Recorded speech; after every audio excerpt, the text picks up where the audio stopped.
Hi hello every one welcome back to Xylem learning. നിങ്ങളുടെ സ്വന്തം Aruna miss ആണ്. നമ്മളെല്ലാവരും എക്സാമിന്റെ ഒരു തിരക്കിലൂടെയാണല്ലേ പോകുന്നത്. കൂട്ടുകാരെല്ലാവരും നല്ലതുപോലെ തന്നെ പഠിക്കുന്നുണ്ടെന്ന് മിസ് വിചാരിക്കുന്നു. നമുക്ക് ആദ്യം മുതൽ അവസാനം വരെയുള്ള പാഠഭാഗങ്ങൾ കൃത്യമായിട്ട് പഠിക്കേണ്ടതുണ്ട് അല്ലേ. അതുകൊണ്ട് തന്നെ എൻ്റെ കുട്ടികൾ ചെയ്യേണ്ട പ്രധാനപ്പെട്ട കാര്യം എന്ന് പറയുന്നത് ഓരോ ലൈവ് ക്ലാസ്സുകളും സൈലത്തിലത് മുടങ്ങാതെ കാണണം എന്നുള്ളതാണ്. അപ്പൊ ഇന്ന് നമുക്ക് നേരെ എന്ത് ചെയ്യാം, ഈ ചാപ്റ്ററിലെ കുറച്ച് ഇമ്പോർട്ടൻ്റ് ആയിട്ടുള്ള കാര്യങ്ങളൊന്ന് നോക്കാം. ഓക്കെ, അപ്പൊ നമ്മൾ പ്രധാനമായിട്ടും നമ്മൾ കഴിക്കുന്ന ഭക്ഷണത്തിൽ ഉൾപ്പെടുത്തേണ്ട ആളുകളെ കുറിച്ചാണ് അല്ലെ ഈ ചാപ്റ്ററിൽ പറയുന്നത്. നമ്മൾ നല്ല ഭക്ഷണം എന്ന് പറയുമ്പോൾ നല്ല ടേസ്റ്റുള്ള, നല്ല മണമുള്ള, കാണാൻ നല്ല രസമുള്ള, നല്ലപോലെ ഡെക്കറേറ്റ് ചെയ്തിട്ടുള്ള ഒരു ഹൈ എൻഡ് റെസ്റ്റോറൻറ്റിൽ പോയി കഴിക്കുന്ന ഭക്ഷണം മാത്രമാണോ നല്ല ഭക്ഷണം എന്ന് നമ്മൾ പറയുന്നത്? അല്ല അല്ലെ. ഏറ്റവും മികച്ച രീതിയിൽ പോഷകാഹാരങ്ങൾ കിട്ടുന്ന ഭക്ഷണത്തെയാണ് നമ്മളൊരു മികച്ച ഭക്ഷണമായിട്ട് കണക്കാക്കുന്നത്. പക്ഷെ ഏതൊരു മികച്ച ഭക്ഷണവും അല്ലെ, അത് തയ്യാറാക്കുന്നതിലും ഒരുപാട് ചിട്ടയും കാര്യങ്ങളും ഒക്കെ നോക്കിയെങ്കിൽ മാത്രമേ അത് എന്ത് ചെയ്യുള്ളൂ, നല്ലൊരു ആഹാരമായിട്ട് മാറുകയുള്ളൂ. നല്ല ന്യൂട്രീഷ്യസ് ആയിട്ടുള്ള ഒരു ഫുഡ് തീരെ വൃത്തിയില്ലാത്തൊരു ചുറ്റുപാടിൽ ഉണ്ടാക്കി കഴിഞ്ഞാൽ നമുക്കത് നല്ല ആഹാരമാണെന്ന് പറയാൻ പറ്റുമോ? ഇല്ല.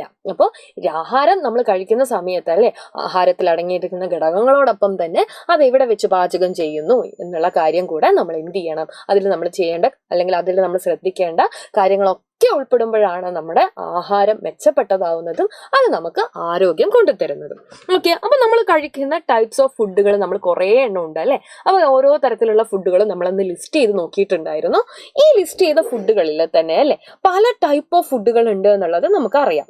നമ്മൾ നോക്കുന്ന സമയത്ത് അതിനകത്ത് ഫാസ്റ്റ് ഫുഡുകൾ ഉണ്ട്, തീർച്ചയായിട്ടും ഉണ്ടാവുമായിരിക്കും അല്ലെ. ഫാസ്റ്റ് ഫുഡ് ഉണ്ട്, ബേക്കറി ഐറ്റംസ് ഉണ്ട്, അതോടൊപ്പം തന്നെ അല്ലെ ഒരുപാട് ഫുഡുകളിൽ എന്തുണ്ട്, ന്യൂട്രീഷ്യസ് ആയിട്ടുള്ള ഒരുപാട് കാര്യങ്ങളുണ്ട്. നിങ്ങൾ സാലഡ് കഴിക്കുമ്പോൾ, അതേപോലെ തന്നെ മുട്ട കഴിക്കുമ്പോൾ, ഇതൊക്കെ എന്തുണ്ട്, നിങ്ങൾക്ക് ഒരുപാട് ഫ്രൂട്ട് ബോൾ കഴിക്കുമ്പോൾ അല്ലെ ഒക്കെ ഒരുപാട് ന്യൂട്രിയൻസും കാര്യങ്ങളും ഒക്കെ നിങ്ങൾക്ക് കിട്ടുന്നുണ്ട്.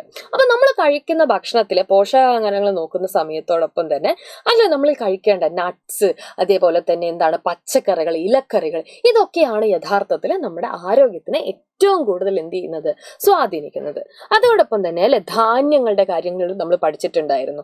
സിറിയൽ എന്ന് പറയുന്ന അല്ലെ grass cultivated for its edible grain. They include rice, wheat, rye, oats, barley, millet and maize. അപ്പൊ ധാന്യങ്ങളെ കുറിച്ച് നമ്മൾ പഠിച്ചു. അതോടൊപ്പം തന്നെ നമ്മൾ പൾസസിനെ കുറിച്ച് പഠിച്ചു അല്ലെ, മില്ലറ്റ്സിനെ കുറിച്ച് പഠിച്ചിട്ടുണ്ട്. അപ്പൊ ഇങ്ങനെയുള്ള കാര്യങ്ങളൊക്കെ എന്ത് ചെയ്യണം, നമ്മളുടെ ഡയറ്റിൽ നമ്മൾ ഉൾപ്പെടുത്തണം. എല്ലാവർക്കും ഒരേപോലെയാണോ നമ്മൾ ഡയറ്റ് പ്ലാൻ ചെയ്യുക? നിങ്ങൾ ഡയറ്റീഷ്യൻ എന്നൊക്കെ കേട്ടിട്ടുണ്ടാവും അല്ലെ. എല്ലാവരുടെ ഡയറ്റ് നമ്മൾ ഒരുപോലെയാണോ പ്ലാൻ ചെയ്യാല്ല? കുട്ടികളെ പോലെ തന്നെയാണോ പ്രായമായ ആളുകളുടെ ഡയറ്റ് ഉണ്ടാവുക? അല്ല അല്ലെ. എല്ലാ ആളുകളുടെ ഡയറ്റിലും എന്തുണ്ട്, അത്യാവശ്യം വ്യത്യാസവും കാര്യങ്ങളും ഒക്കെ ഉണ്ട്. അപ്പൊ നമ്മൾ നോക്കട്ടെ. ഇപ്പൊ ടീച്ചർ പറയാണ് നിങ്ങൾക്കൊരു 8 വയസ്സായി എന്ന് വിചാരിക്കും. ഈ 8 വയസ്സുള്ള കുട്ടി കഴിക്കേണ്ട അതേ ആഹാരം തന്നെയാണോ 10ാം ക്ലാസ്സിൽ പഠിക്കുന്ന ഒരു കുട്ടി കഴിക്കേണ്ടത്? അല്ല. അപ്പൊ നമ്മുടെ വളർച്ചയുടെ ഒരു തോത് നമ്മൾ നോക്കുന്ന സമയത്ത് നിങ്ങളൊക്കെ ഇപ്പൊ വളർച്ചയുടെ അതായത് ഏറ്റവും നല്ല വളർന്നുകൊണ്ടിരിക്കുന്ന ഒരു പ്രായത്തിലാണ്. അതേസമയം അല്ലെ കുറച്ച് ഓൾഡ് ആയിട്ടുള്ള ആളുകളെ നോക്കുമ്പോൾ അവരെന്താണ് ഏകദേശം അല്ലെ എന്താണ് അവരുടെ വളർച്ചയൊക്കെ എന്ത് ചെയ്തിട്ടുണ്ട്, ഏകദേശം അല്ലെ അവർ പ്രായമായിക്കൊണ്ടിരിക്കുകയാണ്. അവരുടെ മെറ്റബോളിക്സും ഒക്കെ എന്ത് ചെയ്യാണ്, കുറഞ്ഞു വരുന്ന ഒരു സമയത്തേക്ക്. മെറ്റബോളിസം എന്ന് പറഞ്ഞു കഴിഞ്ഞാൽ ജീവൽ പ്രവർത്തനങ്ങളാണ്. അതൊക്കെ ഇങ്ങനെ ഏകദേശം കുറഞ്ഞു വരുന്ന സമയം. പക്ഷെ നിങ്ങളതാണെങ്കിലോ കൂടി വരുന്ന ഒരു സമയമാണ്. അപ്പൊ ഇതിനനുസരിച്ച് എന്ത് ചെയ്യും, ആഹാരത്തിലും നമ്മൾ നല്ല രീതിയിൽ മാറ്റം വരുത്തേണ്ടി വരും. അതേപോലെ തന്നെ അല്ലെ ഗർഭിണികളായിട്ടുള്ള ആളുകൾ ഒരുപാട് ന്യൂട്രീഷ്യസ് ആയിട്ടുള്ള ഫുഡ് കഴിക്കുന്നത് നിങ്ങൾ കണ്ടിട്ടുണ്ട്. കാരണം എന്താ, കുട്ടിയുടെ ആരോഗ്യത്തിന് വേണ്ടിയിട്ട്.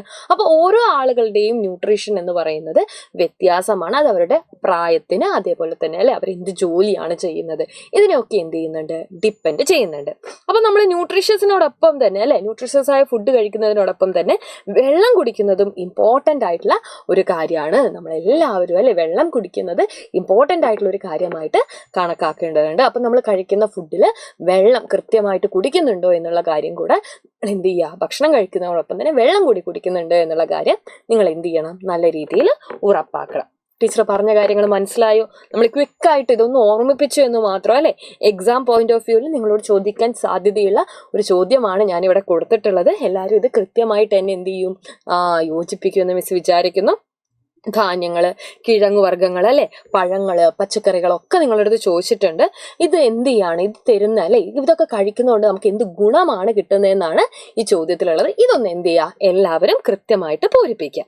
ഓക്കെ, അപ്പൊ ഇതുപോലെ അല്ലേ ഒരുപാട് കാര്യങ്ങൾ നമുക്കിനി വരും ക്ലാസ് ആയിട്ടുള്ള 4ാം ക്ലാസ്സിലും പഠിക്കാനുണ്ട്. അപ്പൊ 4ാം ക്ലാസ്സിൽ പഠിക്കുന്ന സമയത്ത് അല്ലേ നമുക്ക് LSS എക്സാമും കൂടെ എഴുതാനുണ്ട്, CM കിഡ്സ് സ്കോളർഷിപ്പ് എഴുതാനുണ്ട്. അപ്പൊ ഇതിനൊക്കെ മികച്ച ഒരു കോച്ചിങ് നിങ്ങൾക്ക് ആവശ്യമില്ലേ?